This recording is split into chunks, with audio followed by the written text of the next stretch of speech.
পীর মুরিদি এরা মানে হক্কানি পীর মাশায়েখদের কথা কোরআন হাদিসে আছে না নাই? আছে না নাই? এরা কিন্তু তাসাউফকে সম্পূর্ণ শিরিক বলে, পীর মুরিদি মানেই না। মানে এরা তাহলে মাযহাব দিয়েছে বাদ, পীর মুরিদি বাদ। পীর মাযহাবটা আমি কোরআন হাদিস থেকে দেখাইছি আপনাদেরকে। এই পীর মুরিদিটা একটু দেখাই দিই। পীর মুরিদি যা আছে বুখারী শরীফ 15 নম্বর 1, পৃষ্ঠা নম্বর 7, হাদিস নম্বর 18। এখানে দেখেন হযরত উবাদা বিন সামিত রাদিয়াল্লাহু তাআলা আনহু থেকে বর্ণিত।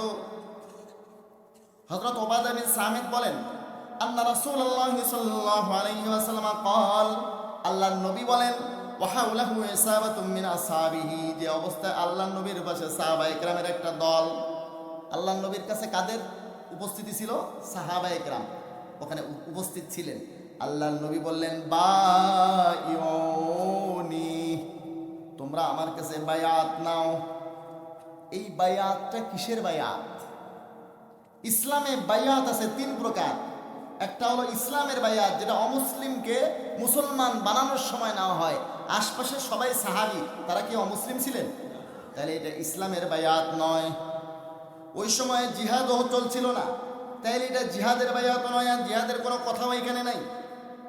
তাহলে বায়াত আলাল জিহাদও নয়, তাহলে কিসের বায়াত?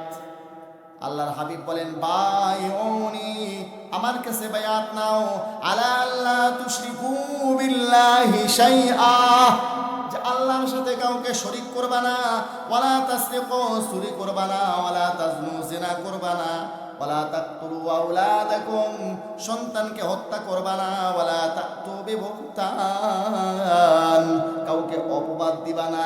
কিছু গুনাহ ছাড়ার বায়াত নেওয়া হয়েছে, কিছু নেক আমলের বায়াত নেওয়া হয়েছে, যেটা পীর মুরিদের মধ্যে নেওয়া হয়। এটা ইসলামের বায়াত না, এটা জিহাদের বায়াত না, এটা বায়াতুস সুলুক ওয়াত তাসাউফ, এটা পীর মুরিদের বায়াত, যেটা মুহাম্মদুর রাসূলুল্লাহ সাল্লাল্লাহু আলাইহি ওয়াসাল্লাম গ্রহণ করেছেন। এবং আমাদের পীর মুরিদের বায়াতটা আল্লাহর রাসূল পর্যন্ত সনদ আছে। সেই পীর মুরিদিকে এরা ত্যাগ করছে। মাযহাব বাদ, পীর মুরিদি বাদ, এগুলো অনেক আগেই বাদ দিয়েছে। ইজমাও বাদ দিয়েছে, কিয়াসও বাদ দিয়েছে, তাই নাই? কোরআনটাও বাদ দিয়েছে। তারা মানতো শুধু হাদিস। কি মানতো? শুধু হাদিস। মুসলমান ভাইরা আমার, এরা যে শুধু হাদিস মানে, সেই হাদিসটাকেও আসলে আমি বলি এরা আহলুল হাদিস না, এই বন্ধুরা মুনকিরে হাদিস। আসলে হাদিস তারা অস্বীকার করে। দেখুন, আপনি এতগুলো লোকের মধ্যে যদি 5 জন লোককে মানেন, 5 জন লোককে রাখিয়া বাকি সবাইকে পিটায় তারাই দিলেন, তাইলে কি আপনি এই জমায়েতকে মানলেন না তারাইলেন? 5 জনকে রাখলেন, বাকি সবগুলোকে তারাই দিলেন, তাইলে কি আপনি এই জমায়েতকে মানলেন না তারাইলেন? আমাদের এই বন্ধুরা হাদিস যে কয়টা তাদের পক্ষে যায় সেগুলো মানে, বাকি সবগুলোকে জাল জয়ীফ, জাল জয়ীফ, জাল জয়ীফ বলে অস্বীকার করে। তাহলে বেশিরভাগ মানে না অস্বীকার করে? অস্বীকার করে। তাদের বিরুদ্ধে গেলে সেটা অস্বীকার করে। অতএব তারা হাদিসও প্রকারান্তরে মানে না, মানে কোনটা? যেটা তাদের পক্ষে যায় সেটা। আমি এটা হাতে কলমে আপনাদেরকে প্রমাণ না করে স্টেজ থেকে নামবো না। হাদিস সহি মানে কোনটা? যেটা তাদের পক্ষে। হাদিস জাল মানে কোনটা? যেটা তাদের বিপক্ষে। আমি হাতে কলমে আপনাদেরকে প্রমাণ দেখাচ্ছি। বুখারী শরীফ ছিলেন তো আপনারা? বুখারী শরীফের মধ্যে যদি কেউ জালিয়াতি করে, এটা কত বড় জালিয়াতি! কত বড় জালিয়াতি! বুখারী শরীফ নিয়ে কেউ যদি জালিয়াতি করে, চলুন আমরা দেখি। বুখারী শরীফ তাওহীদ পাবলিকেশন থেকে ছাপছে। এই যে আমার হাতে যেটা দেখতেছেন, সহিহুল বুখারী বঙ্গানুবাদ 2য় খণ্ড, তাওহীদ পাবলিকেশন থেকে ছাপা। আমাদের এই বন্ধুদের ছাপাখানার থেকে ছাপা। আমাদের এই বন্ধুরা দেখুন, 6ষ্ঠ প্রকাশ জানুয়ারি 2013 ইসাব্দ, মানে 2013 জানুয়ারিতে ছাপছে। এটা 6ষ্ঠ প্রকাশ। এর আগে আরো 5 বার ছাপছে। এখানে 20 রাকাত তারাবির সহিহ হাদিসকে জাল প্রমাণ করার জন্য একটা জালিয়াতি করা হয়েছে। 20 রাকাত তারাবির একজন বর্ণনাকারীর নাম হলো ইয়াহইয়া বিন সাঈদ। লিখতেছেন, ইয়াহইয়া বিন সাঈদ কর্তৃক বর্ণিত কোনো কথাই সত্য নয়, বরং প্রত্যাখ্যাত। তাইলে ইয়াহিয়া বিন সাঈদ কর্তৃক বর্ণিত কোনো কথাই সত্য নয়, প্রত্যাখ্যাত। কারণ এখানে লিখতেছে কারণ সে হলো মিথ্যাবাদী। তাইলে ইয়াহিয়া বিন সাঈদ তাদের ভাষ্য অনুযায়ী মিথ্যাবাদী। মিথ্যাবাদী কেন বলতেছে জানেন? কারণ মিথ্যাবাদী বর্ণনাকারীর হাদিসকে বলে জাল হাদিস। মিথ্যাবাদী বর্ণনাকারীর হাদিসকে কি বলে? জাল হাদিস বলে। 20 রাকাত তারাবির হাদিস সহি, কিন্তু এটাকে জাল বানাইতে হবে। এই জন্য এই জালিয়াতিটা তারা করলেন। ইয়াহিয়া বিন সাঈদ একজন গ্রহণযোগ্য বর্ণনাকারী, তাকে বললেন মিথ্যাবাদী। তাকে কি বললেন? এটা যে জালিয়াতি, আমি এটা দিবালোকের ন্যায় জালিয়াতি যে, সেটা আপনাদেরকে স্পষ্ট হাতে কলমে দেখায় দিই। আপনি চলুন বুখারী শরীফ 1 নম্বর খণ্ড খুলেন। বুখারী শরীফ খণ্ড নম্বর 1, পৃষ্ঠা নম্বর 2, হাদিস নম্বর 1, রাবি নম্বর 3। একেবারে বুখারী শরীফের প্রথম হাদিস, যেই হাদিসটা ইমামে বুখারী রাহমাতুল্লাহ আলাইহি সর্বপ্রথম উল্লেখ করেছেন।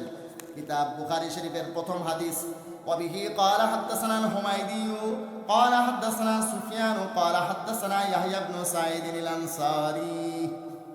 ইয়াহিয়া বিন সাঈদ আনসারী, ওই ইয়াহিয়া বিন সাঈদ আনসারী যাকে তারা বলল মিথ্যাবাদী 20 রাকাত তারাবির বর্ণনাকারী হওয়ার কারণে, 20 রাকাত তারাবির বর্ণনাকারী হওয়ার কারণে যাকে তারা বলল মিথ্যাবাদী, উনি আসিয়া বুখারী শরীফে বলেন আসসালামু আলাইকুম, আমি বুখারী শরীফের প্রথম হাদিসের রাবি। এখন বলেন তাইলে বুখারী শরীফের বুনিয়াদটাই কি জাল? বুখারী শরীফের প্রথম হাদিস জাল হাদিস দিয়ে শুরু। বুখারী শরীফে কোনো জাল হাদিস আছে? তাইলে ওনাদের ভাষ্য অনুযায়ী বুখারী শরীফের বুনিয়াদি জাল হাদিস। এখন যখন আমরা এটা বলছি, আমরা আলোচনা যখন শুরু করছি, বর্তমানে বাজারে যে বুখারী শরীফগুলো তারা ছাড়তেছে, এই পৃষ্ঠা করে দিছে গায়ে, এই পৃষ্ঠা আর নাই। এক লোক বলে ডাব চুরি করার জন্য ডাব গাছে চড়ছে, মালিক চলে আসছে, আসে কয় এই ডাব গাছে কে রে? তখন সুসুর করে নামে আসছে চোর, নামে আসে কয় আমি। স্যার তো তুমি ডাব গাছে কেন চড়ছো? কয় ঘাস কাটতে। স্যার আমার একটা ঘোড়া আছে তো, সেই ঘোড়ার জন্য ঘাস কাটতে চড়ছিলাম। কয় ডাব গাছে কি ঘাস পাওয়া যায়? কয় স্যার পাইলাম না, এই জন্যই তো নামে আসলাম। আমাদের এই বন্ধুরা ঘাস কাটার জন্য এই মিথ্যাবাদী মিথ্যা কথাটা, মিথ্যাচারটা, জালিয়াতিটা করছে। বুখারী শরীফের হাদিসকে এখন যখন জাল হতে দেখতেছে, এখন এই পৃষ্ঠাই গায়েব করে দিয়েছে। মুসলমান ভাইরা আমার, 20 রাকাতের সহিহ হাদিসকে জাল প্রমাণ করার জন্য যে জালিয়াতিটা তারা করেছে, তাদের বিপক্ষে গেলে সহিহ হাদিসও হয়ে যায় জাল, আর পক্ষে যদি থাকে জাল হাদিসও হয়ে যায় সহিহ। সেটারও একটা প্রমাণ আমি আপনাদেরকে দেখাই। তারা একটা কিতাব লিখছে জাল হাদিসের কবলে রসুলের সালাত। আমাদের কিছু ইয়ং জেনারেশন তৈরি হয়েছে, যারা তাদের নেটে বক্তব্য শুনে এবং এই সমস্ত বাংলা বই পুস্তক পড়ে বিভ্রান্ত হচ্ছে কি হচ্ছে না? তারা তো জানে না এর মধ্যে কি জালিয়াতি আছে। ইমাম মুয়াজ্জিনদের সাথে আসিয়া তারা ঝগড়া বাজায়, আলেম ওলামাদের সাথে আসিয়া ঝগড়া বাজায়, কথা ঠিক কিনা? মুসলমান ভাইরা আমার, এগুলো আসলে ওলামায়ে কেরাম বুঝেন এর মধ্যে কি জালিয়াতি আছে। সাধারণ পাবলিকদের দায়িত্ব ওলামায়ে কেরামকে ফলো করা, ওলামায়ে কেরামের সাথে ঝগড়া করা না। মুসলমান ভাইরা আমার, একটা ঘটনা শুনে জালিয়াতিটা দেখাই। গত 2-3 দিন আগে, 11ই ডিসেম্বর, এটা কত তারিখ? 20, 11 তারিখে 9 দিন আগে আমি মেহেরপুরে গেছি। মেহেরপুরে আমার আলোচনা শেষ করে গাড়িতে চড়ছি, ড্রাইভারকে বলতেছে 4-5 জন 6 জন ছেলে এসে গাড়ি থামান, হুজুরের সাথে কথা আছে। তো আমি বললাম ঠিক আছে, সমস্যা নেই, আমার এই সাইডে আসো। দরজা আমারটা খুলছি। কি কথা বাবা বলো? কয় আপনি বলেছেন বুকের উপরে হাত বাঁধার সপক্ষে কোনো সহিহ হাদিস নাই। আমি বললাম হ্যাঁ বলেছি। কতগুলো সহিহ হাদিস নেবেন? আপনি বসেন। কবে বসবেন? আমি বললাম বেটা এখন চলো, মসজিদে চলো। নিয়ে গেছি মসজিদে, 5-6 জন ছেলে আমারে বলে হাদিস দেখাবে। বললাম কি সহিহ হাদিস দেখাবা? বলে জি হুজুর, কোনো সমস্যা নেই, অনেক সহিহ হাদিস আমাদের কাছে আছে। চলো মসজিদে। মসজিদে যা বসার পরে আমি বললাম কই হাদিস? একটা বাংলা কাগজ আমাকে দিল, সেখানে কিতাবের নাম আর হাদিস নম্বর লেখা। আমি বললাম হাদিস কই? হুজুর হাদিস বাংলা অ্যাপসে আছে। বাংলা অ্যাপসে আছে, বাংলা অ্যাপস থেকে সে মোবাইল থেকে বাইর করে আমাকে দেখাবে। আমি বললাম বেটা বাংলা অ্যাপস তুমি পরে দেখাইও, আমি তোমাকে একটা কথা জিজ্ঞাসা করি, বাবজান বলো তো দেখি হাদিস কাকে বলে? তখন এই 5-6 জন একজন আরেকজনের দিকে তাকায়, বলে শায়েখ জানি না। আমার সাথে আসছে বাহাস করতে। বললাম সহিহ হাদিস কাকে বলে বলো? কয় শায়েখ জানি না। সহিহ হাদিস কাকে বলে জানে না, হাদিস কাকে বলে জানে না। আমি বললাম তোমাদের শায়েখরা কথা বলার সাহস করে না আমাদের সাথে? তোমরা হাদিস দেখাইতে চাও, তুমি তো বেটা হাদিস কাকে বলে তাই জানো না, সহি হাদিস কাকে বলে তাই জানো না। তোমার দায়িত্ব তো ওলামায়ে কেরামকে ফলো করা, ওলামায়ে কেরামের সাথে ঝগড়া করা তোমার দায়িত্ব না।